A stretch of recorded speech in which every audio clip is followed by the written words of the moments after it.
नमस्कार, SBT news में आपका स्वागत है। पेश है 26 सितंबर रविवार सुबह 6:15 बजे राजस्थान की बड़ी खबरें। नीट परीक्षा से एक दिन पहले जोधपुर कमिश्नरेट की जिला पूर्व पुलिस ने नकल व फर्जी परीक्षार्थी गिरोह का खुलासा करते हुए 4 लोगों को पकड़ा है। डीसीपी भवन भूषण यादव ने बताया कि इसमें कोचिंग संस्थान चलाने वाला एक अध्यापक, एक सरकारी स्कूल का अध्यापक और 2 अन्य परीक्षार्थियों को पकड़ा है। इनके पास से पुलिस ने 4.5 लाख नकद बरामद किए जाने के साथ 10 लाख के चेक भी बरामद किए हैं। इनके पास में फर्जी कूट रचित दस्तावेज भी मिले हैं।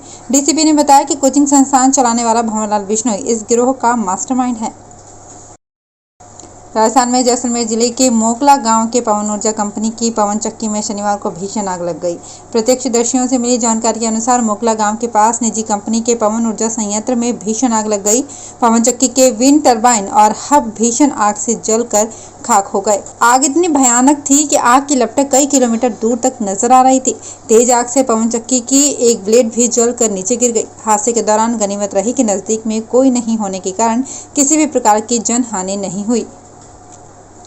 चौपहिया निर्माता जर्मनी कंपनी फॉक्सवैगन ने अपनी बहुप्रतीक्षित made in India SUV tycoon को शनिवार को उदयपुर में लॉन्च किया। फॉक्सवैगन कंपनी के उदयपुर के निदेशक राहुल शाह ने बताया कि इस गाड़ी में 40 से ज़्यादा सेफ्टी फीचर्स प्रकार की सुविधाएं उपलब्ध कराई गई है, जो ड्राइव को आसान बनाती है। इस गाड़ी के प्रति ग्राहकों का इतना जबरदस्त रिस्पॉन्स है कि उदयपुर में 111 ग्राहकों ने इसके आने से पूर्व ही इसकी बुकिंग करा ली है। राजस्थान में जल जीवन मिशन के तहत स्वीकृत ग्रामीण पेयजल परियोजनाओं में हर घर नल कनेक्शन देने की प्रगति के लिए अब डिजिटल डैशबोर्ड का उपयोग किया जाएगा। जलदाय विभाग के अतिरिक्त मुख्य सचिव सुधांशु पंत ने शनिवार को जेजेएम की प्रगति की समीक्षा के लिए आयोजित वीसी की अध्यक्षता करते हुए विभागीय अधिकारियों को निर्देश दिए। प्रोजेक्ट्स की मॉनिटरिंग के लिए ये एक ऐसा टूल साबित हो जिसके जरिए जिला, प्रोजेक्ट एवं सर्किल वार प्रगति को हर स्तर पर देखा जा सके।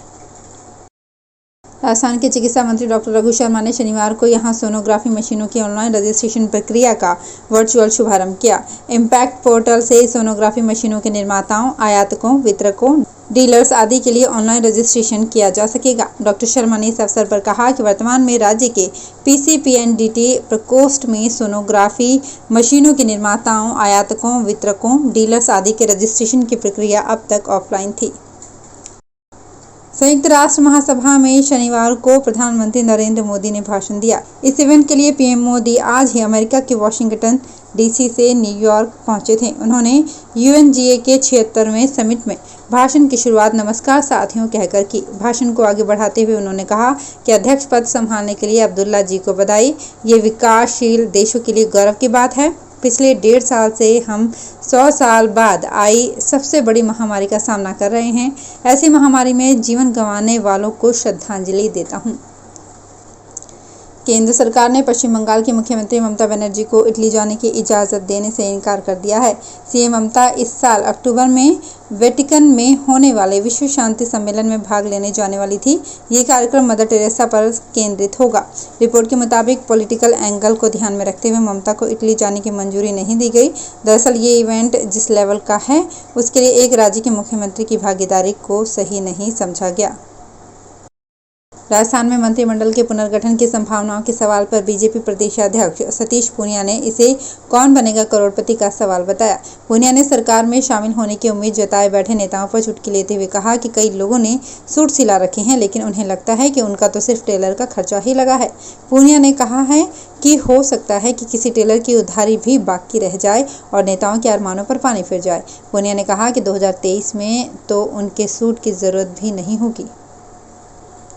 जेल में कैदियों के इलाज में काम आने वाली एम्बुलेंस की खरीद सरकारी फाइलों से निकलने की कोशिश कर रही है। सरकार ने एम्बुलेंस खरीद की स्वीकृति दे दी, लेकिन पहले मॉडल और फिर परिवहन की हरी झंडी में अटक गई। इन सब में 4 महीने से ज़्यादा समय लग गया। अब जेल महकमा नए सिरे से इसकी तैयारी कर रहा है। राज्य की जेलों में कैदियों के इलाज के लिए हॉस्पिटल बने हुए हैं। इन अस्पतालों में भर्ती गंभीर कैदियों को शहर के अन्य सरकारी अस्पतालों में रेफर करने के लिए एम्बुलेंस की ज़रूरत बताई गई। राजधानी जयपुर की चोमू नगर पालिका पर पिछले कई दिनों से भ्रष्टाचार के आरोप लग रहे हैं, लेकिन इस बार भ्रष्टाचार की शिकायत खुद अधिशासी अधिकारी वर्षा चौधरी को भी मिली है।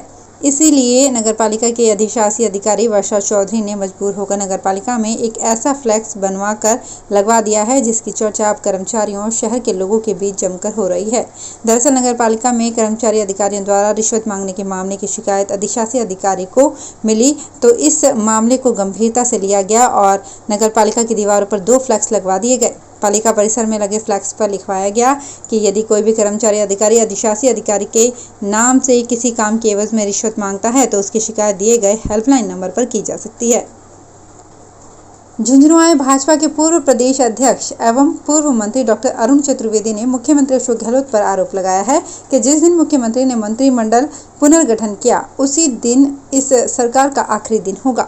लगातार मुख्यमंत्री इस मंत्रिमंडल पुनर्गठन को टाल रहे हैं।